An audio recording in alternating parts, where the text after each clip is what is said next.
આ તરફ અમદાવાદમાં પ્રેમિકાને વશ કરવા જતા યુવકે પોતાનો જ જીવ ગુમાવ્યો છે। તાંત્રિકની વાતોમાં આવીને 5 લાખ રૂપિયા પણ ગુમાવ્યા।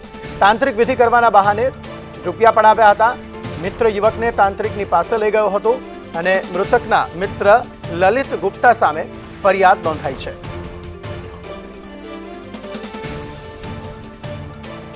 જિગ્નેશ પટેલ વધુ માહિતી આપી રહ્યા છે। જિગ્નેશ, જણાવશો શું વધુ વિગતો?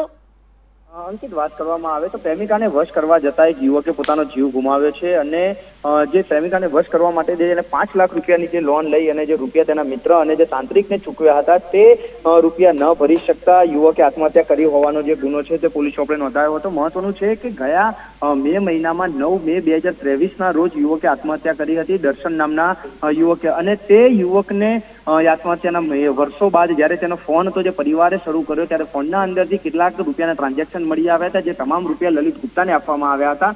અને સાથે જ લલિત ગુપ્તાને જ્યારે પરિવારજનોએ પૂછપરછ કરી, તેમને મળવા ગયા ત્યારે હકીકત સામે આવી કે દર્શન છે તે એક યુવતીને પ્રેમ કરતો હતો અને તે યુવતીને વશ કરવા માટે તેણે તાંત્રિકની મદદ લીધી હતી અને તે તાંત્રિક પાસે ના નામે જે લલિત ગુપ્તા છે તેને રૂપિયા પડાવ્યા હતા અને જે મામલે હવે લલિત ગુપ્તા વિરુદ્ધ ફરિયાદ દાખલ કરી તેની ધરપકડ કરવામાં આવી છે। આભાર સમગ્ર માહિતી આપવા માટે।